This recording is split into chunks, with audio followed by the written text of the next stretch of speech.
నమస్కారం వార్తల్లోకి స్వాగతం. ముందుగా ముఖ్యాంశాలు. మంగళంతుడ కోటర్స్ వద్ద నిర్మాణం సాగుతున్న బిల్డింగ్ లో ఘోర ప్రమాదం. 5 అంతస్తుల భవనంపై నుంచి కింద పడ్డ 3 మేస్త్రీలు మృతి.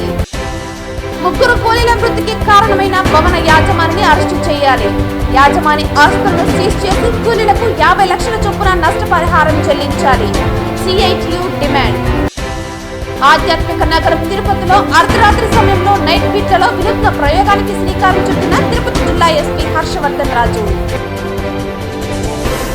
వార్తల్లోని వివరాలు. చిత్తూరు జిల్లా అభివృద్ధిలో అగ్రగామిగా నిలిపేందుకు ప్రతి ఒక్కరూ కృషి చేయాలని జీడి నెల్లూరు ఎమ్మెల్యే థామస్, పూతలపట్టు నియోజకవర్గ ఎమ్మెల్యే కలికిరి మురళీమోహన్ అన్నారు. మంగళవారం ఉమ్మడి చిత్తూరు జిల్లా పరిషత్ సాధారణ సర్వసభ్య సమావేశం జిల్లా పరిషత్ సమావేశం మందిరం నందు జెడ్పీ చైర్మన్ గోవిందప్ప శ్రీనివాసులు అధ్యక్షతన జిల్లా కలెక్టర్ సుమిత్ కుమార్ ఆధ్వర్యంలో ప్రారంభమైంది. ఈ సమావేశానికి ప్రభుత్వ విప్ మరియు జీడి నెల్లూరు శాసనసభ్యులు డాక్టర్ ఎం థామస్, పూతలపట్టు శాసనసభ్యులు మురళీమోహన్ పాల్గొన్నారు.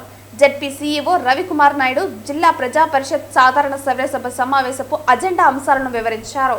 ఈ సమావేశంలో Tirupati DRO Narasimhulu, ZP vice chairman Ramya, జిల్లా అధికారులు R and B, PR, RWS, AP SPDCL SE సత్యనారాయణలు, Chandrashekar Reddy, Vijay Kumar, Ismail, DEO Varalakshmi, Samagra Shiksha APC Venkataramana, TRDA, ICDS పీడీలు శ్రీదేవి, వెంకటేశ్వరి, వ్యవసాయ, ఉద్యాన, ఏపీ ఎంఐసి, పశుసంవర్ధక శాఖ అధికారులు మురళీకృష్ణ, మధుసూదన్ రెడ్డి, ఆరిఫ్, బాలసుబ్రహ్మణ్యం, హౌసింగ్ పీడీ గోపాల్ నాయక్ తదితర అధికారులు పాల్గొన్నారు.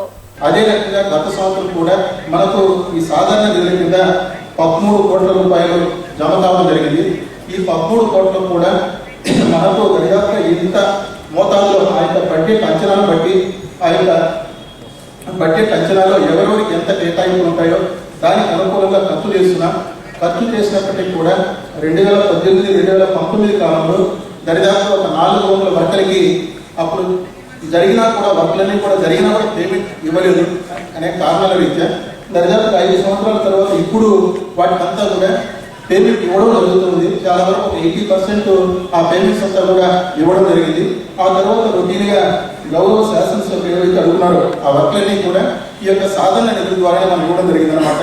దీనిలో ఎంత మొత్తం అయితే వచ్చిందో అంత మొత్తం కూడా మనం ఖర్చు చేసినప్పటికీ జనవరి 10 నుంచి ఈ యొక్క సిఎఫ్ఎంఎస్ పోర్టల్లో బిల్లులన్నీ కూడా అప్లోడ్ చేసినప్పటికీ కూడా అవన్నీ తిరిగి డిడిఓ లాగిన్కి రావడం జరిగింది. వాటిని తిరిగి మనం ఏప్రిల్ మాసంలో అప్లోడ్ చేస్తూ ఉండడం జరుగుతుంది అనమాట. ఆ తర్వాత ఈ యొక్క 15 ఫైనాన్స్ కింద మనకు గత సంవత్సరం అంటే 24-25 కాలానికి 13 కోట్లు అంటే మొదటి విడత ఫస్ట్ ఇన్స్టాల్మెంట్ మాత్రమే మనకు అందజేయడం జరిగింది. ఆ 13.5 కోట్లు కూడా మనం దరిదాపుగా గత సంవత్సరంలో అందరూ ఎల్పిటిసి ప్రపోజల్స్లో 30 కోట్లకు పైగా మనం వర్క్లు అయితే మంజూరు చేయడం జరిగింది.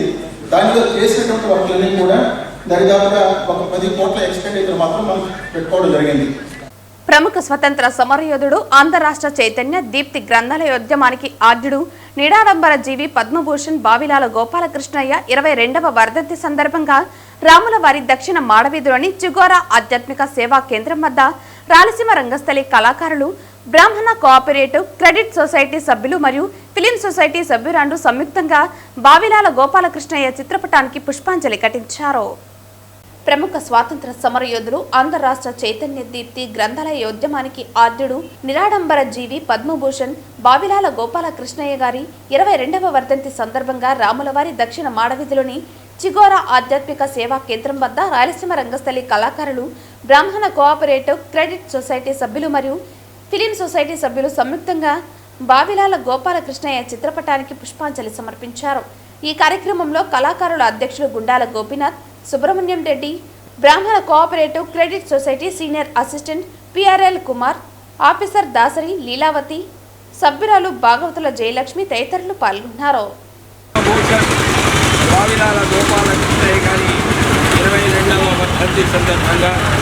రాములవారి దక్షిణ మాడవీధిలోని చిగోరా ఆధ్యాత్మిక సేవా కేంద్రం వద్ద రాయలసీమ రంగస్థల కళాకారులు మరియు గ్రామీణ కోఆపరేటివ్ క్రెడిట్ సొసైటీ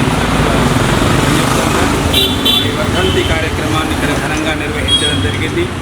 ప్రత్యేక ఆంధ్ర రాష్ట్ర ఉద్యమానికి ఆద్యుడు, గ్రంథాల ఉద్యమానికి మూలపురుషుడైనటువంటి వావిలాల గోపాలకృష్ణయ్య గారిని స్ఫూర్తిగా తీసుకుని నేటి రాజకీయ నాయకులు నడవాలని నిస్వార్థ జీవి చక్కని నిశ్చత గల 3 మాటలు ఆంధ్ర రాష్ట్రంలో స్వతంత్ర అభ్యర్థిగా ఎమ్మెల్యేగా గెలిచి ప్రజాసేవలో విజేతమైనటువంటి ప్రయాణం వరకు అందరం కూడా పరిమాణంగా తీసుకుని వారి ఆశయ సాధన కోసం కృషి చేయాలని కోరుకుంటూ వావిలాల గోపాల తిరుపతి మంగళంతుడ కోటర్స్ వద్ద నిర్మాణం సాగుతున్న బిల్డింగ్ లో ఘోర ప్రమాదం సంభవించింది.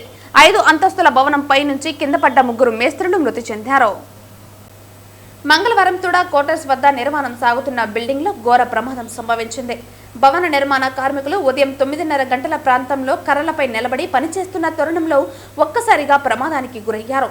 సెంట్రింగ్ పని చేయడానికి అనువుగా ఏర్పాటు చేసిన కర్రలు పక్కకు ఒరగడంతో పనిచేస్తున్న 3 జారి కింద పడి మృతి చెందిన ఘటన తీవ్ర కలకలం రేపింది. మృతి చెందిన భవన నిర్మాణ కార్మికులు సీను, వసంత, ఒంగోలు సీనుగా గుర్తించారు.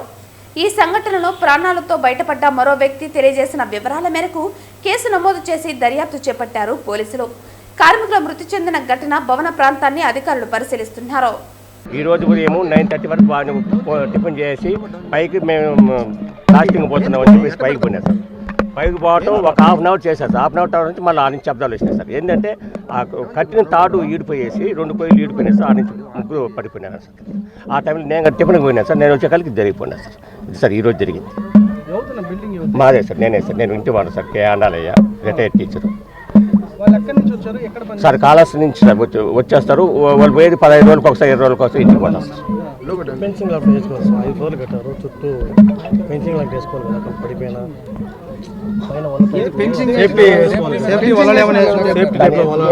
సార్ వాళ్ళకి ఫోన్ నెంబర్ ఇచ్చినాము, నంబర్లు ఇచ్చినాము. ప్రసాద్ అని ఎవరో ఒక తెచ్చినాము సార్. G+3 అనుకుంటా సార్. G+3 4 G+5 వేసినాం సార్. జరిగింది అది. ఆండాలే సార్, కడివేట ఆండాలి, కాళహస్తి. అవును సార్, చనిపోయిన వాళ్ళు అపార్ట్మెంట్ టైప్ సార్. ఇంట్లో హౌస్ ఓన్కే సార్. హౌస్ బాడీ కడివేట ఆండాలయ్య. అవును సార్. చెప్పనా మీ పేరేమి? మాధవ్. ఎంతమంది పని చేస్తున్నారు? 4 చేస్తున్నాం. సర్వపని నుంచి పని చేస్తున్నారు. 4 కర్ర జారిపోయింది కర్ర. జారిపోతే కింద పడిపోయింది. కట్టేటప్పుడు మేము కాదు, వేరే కూర్చున్నాం కట్టే. కర్ర ఊడిపోయి పడిపోయిందా లేకపోతే ఏమైనా ప్రమాదం? ఇంకేం లేదు, కర్ర ఊడిపోయింది. పేరు? మాధవ. ఎప్పటి నుంచి పని చేస్తున్నారు ఇక్కడ? సంవత్సరం నుంచి చేస్తున్నాం. సంవత్సరం నుంచి చేస్తున్నారు. వాళ్ళ పేర్లు ఏం పేరు? చనిపోయిన వాళ్ళ పేరు? సీను. 2 పేర్లు సీను, ఒక ఆయన పేరు వసంత్. మామూలుగా పనికి పోతారు కదా, డైలీ చేస్తారు కదా. ఆ మాదిరిని ఈరోజు పోయినారు. మామూలు కొయ్యలు సారాలు కట్టినారు, బాగానే కట్టినారు. అది ఎట్లా మిస్ అయిపోయి జారిపోయింది. ఇతనైతే ఈ మేస్త్రి అయితే కొయ్యి పట్టుకున్నాడు కాబట్టి ఇతను సేవ్ అయినాడు. వాళ్ళు 3 అయితే ఒకటేసారి కింద పడిపోయినారు. 3 మేస్త్రీలు. 3 మేస్త్రీలు కాళహస్తి. అది మేస్ కడతాను వాళ్ళకి. అంటే ఇప్పుడు ఇది అనుభవం అంటే చాలా. నేను ఆ పక్క అపార్ట్మెంట్లో ఉంటాను. అంటే కన్స్ట్రక్షన్ జరుగుతుంది, 1 ఇయర్ నుంచి జరుగుతుంది. మంగళం సమీపంలోని తిరుమల నగర్ గ్రామ పంచాయతీలో అక్రమంగా నిర్మిస్తున్న 5 అంతస్తుల భవంతి పై నుంచి ప్రమాదవశాత్తు కింద పడి 3 మరణించిన ఘటనలో సంబంధిత అధికారుల నిర్లక్ష్యం, యాజమాని నేరపూరిత చర్యలు ఉన్నాయని సిఐటియు జిల్లా ప్రధాన కార్యదర్శి కందరపు మురళి తీవ్రంగా ఆరోపించారు. 3 మృతికి కారణమైన భవన యాజమాని ఆండాలయ్యను అరెస్టు చేసి జైలుకు పంపాలని, ఆయన ఆస్తులను సీజ్ చేసి ప్రభుత్వం స్వాధీనం చేసుకోవాలని కోరారు. మరణించిన కూలీల కుటుంబాలకు ఒక్కొక్కరికి 50 లక్షల చొప్పున నష్టపరిహారం చెల్లించాలని కందరపు మురళి ఆ ప్రకటనలో డిమాండ్ చేశారు. పంచాయతీ కార్యదర్శిని సస్పెండ్ చేయడం, ఈవో పీఆర్డీకి షోకాజ్ నోటీసు ఇవ్వడంతో సరిపెట్టుకోకుండా కఠిన చర్యలు సంబంధిత వ్యక్తులపై తీసుకోవాలని మురళి ఆ ప్రకటనలో కోరారు. కార్మిక శాఖ, పంచాయతీ, మున్సిపల్, తుడా అధికారులు సంబంధిత వ్యక్తుల పట్ల ఉదాసీనంగా ప్రవర్తిస్తూ ఉండడం వల్ల ఇలాంటి ఘటనలు పలుమార్లు జరుగుతున్నాయని గుర్తు చేశారు. తిరుపతి జిల్లాలో భారీ స్థాయిలో జరుగుతున్న నిర్మాణాలపై తనిఖీలు జరపాలని, ముందస్తు చర్యలు, అనుమతులు లేని వారిపై క్రిమినల్ కేసులు నమోదు చేసి కఠినంగా వ్యవహరించాలని కందరపు మురళి ఆ ప్రకటనలో కోరారు. మంగళం సమీపంలోని తిరుమల నగర్ పంచాయతీలో ఈరోజు 5 అంతస్తుల భవనం మీద నుంచి ప్రమాదవశాత్తు జారిపడి 3 కార్మికులు దుర్మరణం పాలయ్యారు. వారి కుటుంబాలు తీవ్రమైన మనోవేదనకు గురై వీధుల పాలైనటువంటి పరిస్థితి ఏర్పడింది. ఈ కుటుంబాలకు ప్రభుత్వం అండగా నిలబడాల్సినటువంటి అవసరం ఉంది. చనిపోయిన మృతుల కుటుంబాలకు ఒక్కొక్కరికి 50 లక్షల రూపాయల చొప్పున నష్టపరిహారం ఇవ్వాలి, ఆ కుటుంబాలను ఆదుకోవాలని చెప్పి సిఐటియు జిల్లా కమిటీ తరఫున నేను విజ్ఞప్తి చేస్తున్నాను. మంగళం పరిసర ప్రాంతాల్లో విచ్చలవిడిగా ఏమాత్రం అనుమతులు లేకుండా భవన నిర్మాణాలు చాలా పెద్ద ఎత్తున సాగుతున్నటువంటి నేపథ్యంలో ఈ భవన యజమాని కూడా G+3కి అనుమతి తీసుకొని G+5 కడుతున్నాడు. అక్కడున్న పంచాయతీ సెక్రటరీ దాన్ని పట్టించుకోలేదు, ఈవో పట్టించుకోలేదు, అక్కడ ఉన్నటువంటి అధికార పార్టీ నాయకులు అధికారులు కుమ్మక్కై ఇట్లాంటి వాటికి అనుమతులు ఇస్తున్నటువంటి పరిస్థితి ఉంది. ఈ కారణంగా ఏదో పంచాయతీ అక్కడ ఉన్నటువంటి కార్యదర్శిని సస్పెండ్ చేయడమే కాదు, ఒక అధికారికి షోకాజ్ నోటీస్ ఇవ్వడం అనేది కాకుండా దీని మీద తీవ్రమైనటువంటి చర్యలు తీసుకోవాల్సినటువంటి అవసరం ఉందని చెప్పి నేను అభిప్రాయపడుతున్నాను. భవన యజమాని ఆండాలయ్య నాయన ఈ వర్కర్లు కింద పడి తీవ్రమైనటువంటి గాయాలతో కొట్టుమిట్టాడుతున్నప్పుడు కూడా అమానవీయంగా ప్రవర్తించారని చెప్పి చుట్టుపక్కల ప్రజలందరూ కూడా చెబుతున్నారు. ఇది అత్యంత అమానుషమైంది, మానవత్వం లేకుండా వ్యవహరించిన ఆ భవన యజమాని ఆండాలయ్యను తక్షణం అరెస్ట్ చేసి క్రిమినల్ కేసులు నమోదు చేసి జైలుకు పంపాలని చెప్పి డిమాండ్ చేస్తా ఉన్నాను. అదే మాదిరి ఆయన ఆస్తులన్నింటినీ కూడా సీజ్ చేసి ప్రభుత్వం స్వాధీనం చేసుకోవాల్సినటువంటి అవసరం ఉంది. భవిష్యత్తులో ఏ ఒక్కరు కూడా ఇలాంటి తప్పులు చేయడానికి సాహసించకుండా కఠినమైనటువంటి చర్యలు ప్రభుత్వం తీసుకోవాల్సినటువంటి అవసరం ఉంది. ఏదో పంచాయతీ సర్పంచ్కి ఒకరికి షోకాజ్ నోటీస్ ఇచ్చాం, ఒకరిని సస్పెండ్ చేశామన్న దాంతో సరిపెట్టకుండా దీని తీవ్రతను దృష్టిలో పెట్టుకొని అధికార యంత్రాంగం, జిల్లా కలెక్టరు, రాష్ట్ర ప్రభుత్వం వ్యవహరించాలని చెప్పి నేను విజ్ఞప్తి చేస్తున్నాను. మంగళం పరిసర ప్రాంతాలే కాదు, బీటీఆర్ కాలనీ, తిరుమల నగరు లేదా కరకంబాడి, తిరుపతి రూరల్ మండలం, చంద్రగిరి, రామచంద్రాపురం ఈ పరిసర ప్రాంతాలన్నిటిలో ఈ కాలంలో చాలా పెద్ద ఎత్తున భవన నిర్మాణాలు సాగుతూ ఉన్నాయి. అపార్ట్మెంట్ల నిర్మాణం కూడా చాలా పెద్ద సంఖ్యలో, వేల సంఖ్యలో నిర్మాణాలు సాగుతున్నాయి. ఇక్కడ పోయి పరిశీలన చేస్తే ఎక్కడా కూడా ముందస్తు రక్షణ చర్యలు ఏమాత్రం లేవు. కార్మికుల ప్రాణాలు గాల్లోనే కలిసిపోతున్నటువంటి పరిస్థితి ఉంది. ఎక్కడా కూడా వీళ్ళు కూడా మనుషులు, వీళ్ళ ప్రాణాలు కూడా విలువైనటువంటివి, వీటిని కాపాడాలన్నటువంటి పరిస్థితి ఎక్కడా కనపడదు. పెద్ద పెద్ద ఆకాశ హార్మ్యాల్లాగా పెద్ద పెద్ద అంతస్తులతో కట్టేస్తున్నటువంటి బిల్డింగులు లేదా ప్రభుత్వ నిర్మాణాలు వీటన్నిటిలో కూడా తగిన ముందస్తు జాగ్రత్తలు తీసుకోకపోవడం మూలంగానే ఈ రకమైనటువంటి పరిస్థితి ఏర్పడుతూ ఉంది. ఈ తిరుమల నగర్లో జరిగినటువంటి ఘటనలో కూడా ఇదే పూర్తిగా కనిపించేది. ముందస్తు చర్యలు లేవు, పనికిరాని వస్తువులు ఉపయోగించడం మూలంగా అక్కడ ఈ ప్రమాదం జరిగింది. తక్షణం కార్మిక శాఖ అధికారులు కానీ, తుడా అధికారులు కానీ, మున్సిపల్ అధికారులు కానీ, పంచాయతీకి సంబంధించినటువంటి వాళ్ళు దీని మీద అన్ని చోట్ల తనిఖీలు చేయాలి. ఇట్లాంటి ముందస్తు చర్యలు తీసుకోకుండా, రక్షణ పద్ధతులు పాటించకుండా కార్మికుల జీవితాలతో చెలగాటమాడేవాళ్ళు, ప్రాణాలతో చెలగాటమాడేవారి పట్ల కఠినంగా వ్యవహరించాలి. అన్ని చోట్ల తనిఖీలు జరిపి భద్రతా ప్రమాణాలు పాటించిన వారి పట్ల కఠినంగా వ్యవహరించడమే కాకుండా క్రిమినల్ కేసులు నమోదు చేయాలని చెప్పి ఈ సందర్భంగా నేను విజ్ఞప్తి చేస్తున్నాను. చనిపోయిన వారి కుటుంబాలని ఆదుకోవాలని ప్రభుత్వానికి ప్రత్యేకంగా మరొకమారు నేను విజ్ఞప్తి చేస్తున్నాను. ఆధ్యాత్మిక నగరం తిరుపతిలో అర్ధరాత్రి సమయంలో నైట్ బీట్లలో వినూత్న ప్రయోగానికి తిరుపతి జిల్లా ఎస్పీ హర్షవర్ధన్ రాజు శ్రీకారం చుట్టారు. తిరుపతిలో అసాంఘిక చర్యలకు పాల్పడుతున్న వారి వెన్నుల్లో వణుకు పుట్టాలని ఎస్పీ హర్షవర్ధన్ రాజు అన్నారు. ఇప్పటి వరకు పోలీసులు నైట్ బీట్లు అంటే బ్లూ కోట్స్ సిబ్బంది, ఈ పహారా బీట్లు సిబ్బంది, నైట్ బీట్ పోలీసులు సిబ్బంది మాత్రమే మనందరికీ తెలుసు. కానీ తిరుపతి జిల్లా పోలీసులు మాత్రమే వినూత్నంగా, ప్రయోగాత్మకంగా నైట్ బీట్లు పహారా కోసం అధునాతనమైన మ్యాట్రిక్ 4 థర్మల్ డ్రోన్ కెమెరాను ఉపయోగిస్తున్నారు. ఈ అధునాతన Matrice 4 thermal drone camera night బీట్లలో పహారా కాసేందుకు ఎస్పీ హర్షవర్ధన్ రాజు భాగస్వామిని చేశారు. నిన్న అర్ధరాత్రి నుండి తిరుపతి నగరంతో పాటు తిరుపతి శివారు ప్రాంతంలో పోలీసులు సిబ్బంది పహారా కాశారు. బ్లూ కోట్స్ సిబ్బందికి కానీ ఈ పహారా సిబ్బందికి కానీ నైట్ బిట్ పోలీసు సిబ్బందికి కానీ ఏదైనా ఎమర్జెన్సీ కాల్ వస్తే వాళ్లకు సమయం పడుతుందని భావిస్తే వెంటనే డ్రోన్ కెమెరా ఆపరేటింగ్ చేస్తున్న సిబ్బంది సమాచారం ఇవ్వడంతో పాటు లొకేషన్ కూడా అడ్రస్ చేస్తారు.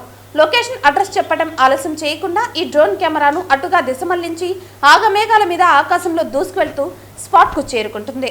ఇలా చేయటం వలన ఆధ్యాత్మిక నగరాన్ని దేశ విదేశాల నుండి దర్శించుకునేందుకు వస్తున్న భక్తులకు అర్ధరాత్రి అయినా భయపడకుండా వచ్చి ప్రశాంతమైన వాతావరణంలో గడపాలనే ఉద్దేశంలో ఈ వినూత్నమైన ప్రయోగానికి శ్రీకారం చుట్టామని ఎస్పీ అంటున్నారు.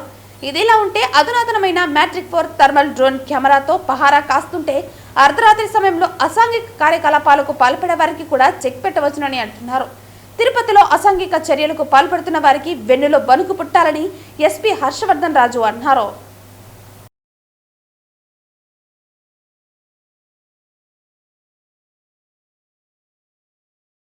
తిరుపతి ఐఎఫ్టియు కార్యాలయంలో మంగళవారం మేడే పోస్టర్ను ఆవిష్కరించారు.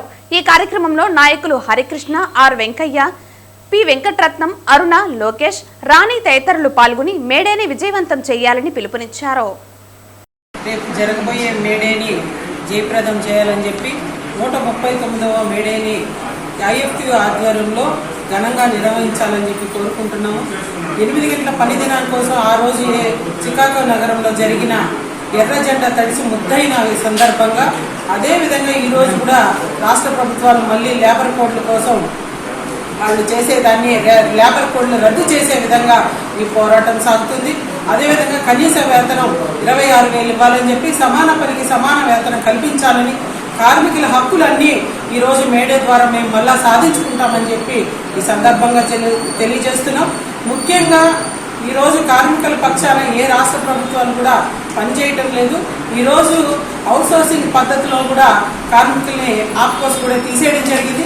కనీసం వాళ్ళకి పని గంటలు పక్కన పెడితే కనీస వేతనం కూడా ఇవ్వని పరిస్థితి ఈరోజు రాష్ట్ర ప్రభుత్వాలు ఉన్నాయి.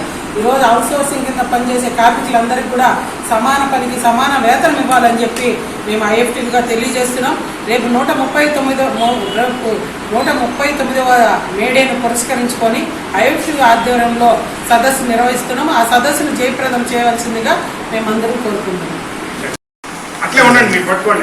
ప్రపంచ కార్మిక దినోత్సవం అయినటువంటి మేడే 139వ మేడే ఉత్సవం జయప్రదం చేయాలని చెప్పేసి ఐఎఫ్టీ ఆఫీస్ నుండి ఈరోజు పోస్టర్ ఆవిష్కరణ జరిగింది.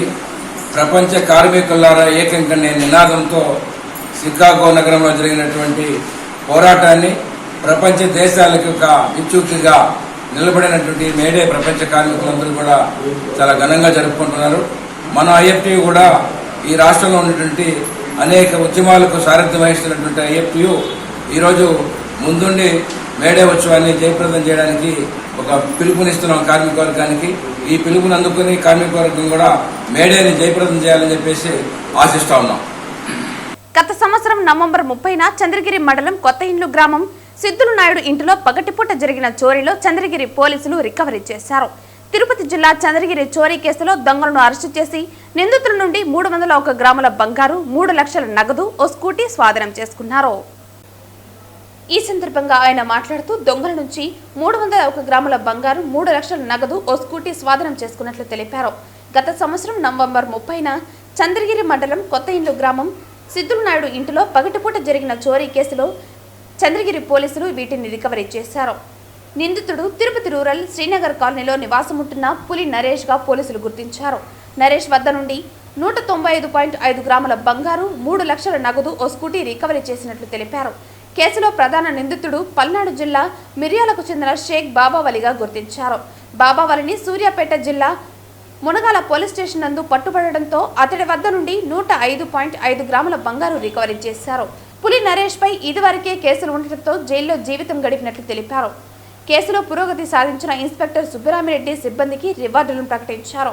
చంద్రగిరి పోలీస్ స్టేషన్లో జరిగిన మీడియా సమావేశంలో తిరుపతి రూరల్ డీఎస్పీ బేతంపూడి ప్రసాద్ వివరాలను వెల్లడించారు. పోయిన సంవత్సరం అంటే నవంబర్ 30వ తారీఖు 2024న చంద్రగిరి మండలం కొత్తిండ్లు గ్రామంలో తుమ్మాలపాటి సిద్ధులు నాయుడు అనే వాళ్ళ ఇంట్లో పగటిపూట హౌస్ బ్రేకింగ్ జరిగింది. అందుట్లో మొత్తం 305 గ్రాములు బంగారం 6 లక్షల క్యాష్ నగదు పోయినట్టుగా మనకు కంప్లైంట్ ఇవ్వడం జరిగింది. అఫెన్స్ జరిగిన దగ్గర నుండి అన్ని కోణాల్లో చంద్రగిరి సిఐ గారు, వాళ్ళ ఎస్ఐ గారు, ఐడి పార్టీ పురందరు ఒక 195.5 గ్రాముల బంగారం, ఒక 9 ఐటమ్స్ బంగారం, ఒక 3 లక్షలు క్యాష్ నగదు ఇతని దగ్గర సీజ్ చేసి ఈరోజు అరెస్ట్ చేయడం జరిగింది. ఈ గ్రేవ్ కేసుని పట్టుదలతో కృషి చేసి సాధించిన చంద్రగిరి సిఐ గారు సుబ్రహ్మరెడ్డి గారిని, WSI ఉమెన్ SI అనిత, ఈ క్రైమ్ సిబ్బంది అందరినీ ఎస్పీ గారు అభినందించి క్యాష్ రివార్డ్స్ ప్రకటించడం జరిగింది. ఇంకా పాత కేసులు కూడా వీళ్ళు ఇదే కృషి చేసి వాటిని ఛేదించి ముద్దాయిలను అరెస్ట్ చేసి ఎవరైతే వస్తువులు కోల్పోయారో వాళ్ళకి భరోసా కల్పించేదానికి గట్టిగా కృషి చేస్తాం. చిత్తూరు నగరం సంజయ్ గాంధీ నగర్లో వెలిసిన గంగమ్మ వారి 42వ జాతర మహోత్సవాలు మంగళవారం ఘనంగా ప్రారంభమయ్యాయి. స్థానిక 6వ డివిజన్ పరిధిలోని సంజయ్ గాంధీ నగర్లో కొలువైన కోరిన కోరికలు తీర్చే గంగమ్మ జాతరను మంగళవారం ఉదయం 6 గంటలకు వైసీపీ మహిళా నాయకురాలు, చిత్తూరు మున్సిపల్ కార్పొరేషన్ కార్పొరేటర్ హరిణిరెడ్డి తొలి పూజ చేసి జాతరను ప్రారంభించారు. ఈ సందర్భంగా జాతర నిర్వాహకులు, స్థానిక పెద్దలు ఆమెను ఘనంగా ఆహ్వానించారు. అనంతరం ఆమె గంగమ్మ తల్లికి తొలి పూజ చేసి అమ్మవారికి పట్టు వస్త్రాలు సమర్పించారు. అనంతరం చిత్తూరు మాజీ ఎమ్మెల్యే సీకే బాబు అమ్మవారిని దర్శించుకుని ప్రత్యేక పూజలు చేశారు. ఈ సందర్భంగా జాతర నిర్వాహకులు ఎం కార్తిక్, రవి మాట్లాడుతూ ప్రతి ఏడాది చిత్తూరు నగరంలో తమ ప్రాంతంలోనే తొలిసారిగా గంగమ్మ వారికి ప్రత్యేక పూజలు చేయటం ఆనవాయితీగా వస్తోందన్నారు. అందులో భాగంగానే తొలి రోజున మంగళవారం అమ్మవారికి ప్రత్యేక పూజలు చేపట్టామన్నారు.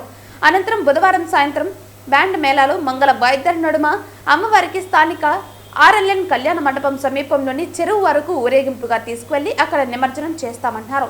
ఈ నిమజ్జనోత్సవ కార్యక్రమానికి చిత్తూరు నగరంతో పాటు పరిసర ప్రాంతాల నుంచి భక్తులు పెద్ద ఎత్తున పాల్గొని జయప్రదం చేయాలని కోరారు. కాగా ఈ కార్యక్రమంలో జాతర కమిటీ ప్రతినిధులు మేస్త్రి సంజీవి, రవి, కార్తిక్, తస్లిం, సౌందర్, వెంకటేష్, దేవా తదితరులు పాల్గొన్నారు. జిల్లా సంజయ్ గాంధీ నగర్ ఇది వచ్చి 42వ గంగమ్మ జాతర. ఊరు గ్రామ ప్రజలు అందరూ కలిసికట్టుగా మా పెద్దలు ఎట్లా చేస్తూ ఉన్నారో మేము అట్లా చేసుకుంటా ఉన్నాం. పండుగ మంచిగా జరుగుతూ ఉంది. ఇక్కడ ఈరోజు వచ్చి వీధి నాటకం ఉంటుంది, కర్ణమోత్సవం. మళ్ళీ రేపు సాయంత్రం అమ్మవారు నిమజ్జన కార్యక్రమం ఉంటుంది. బాణవేడికలో ఇంకా బాగానే చేసుకుంటాము. మాకు పెద్ద పండుగలాగా ఇది ఒక గంగమ్మ పండుగ. మా ఊరికి అందరికీ పండుగ శుభాకాంక్షలు. 42వ సంవత్సరం జాతర అందరూ కలిసి మెలిసి చేసుకుంటున్నాము. బయలుదేరుతుంది ఒక 10:30 లోపల. ఈరోజు పెద్దలు అందరూ వచ్చినారు. గంగమ్మ ఆశీస్సులు చేసుకున్నారు. గ్రామ ప్రజలు అందరూ చల్లగా బాగుండాలని ఆ గంగమ్మ తల్లి కోరుకుంటున్నారు. వార్తలు ముగించే ముందు ముఖ్యాంశాలు మరోసారి. మంగళంతుడ కోటర్స్ వద్ద నిర్మాణం సాగుతున్న బిల్డింగ్ లో ఘోర ప్రమాదం. 5 అంతస్తుల భవనంపై నుంచి కింద పడ్డ 3 మేస్త్రీలు మృతి. 3 కూలీల మృతికి కారణమైన భవన యాజమానిని అరెస్టు చేయాలి. యాజమాని ఆస్తులను సీజ్ చేసి కూలీలకు 50 లక్షల చొప్పున నష్టపరిహారం చెల్లించాలి. CITU demand. ఆధ్యాత్మిక నగరం తిరుపతిలో అర్ధరాత్రి సమయంలో నైట్ బీట్లలో వినూత్న ప్రయోగానికి శ్రీకారం చుట్టిన తిరుపతి జిల్లా ఎస్పీ హర్షవర్ధన్ రాజు. ఈ వార్తలు ఇంతటితో సమాప్తం. తిరిగి వార్తల్లో మళ్ళీ కలుద్దాం. అంతవరకు సెలవు. నమస్కారం.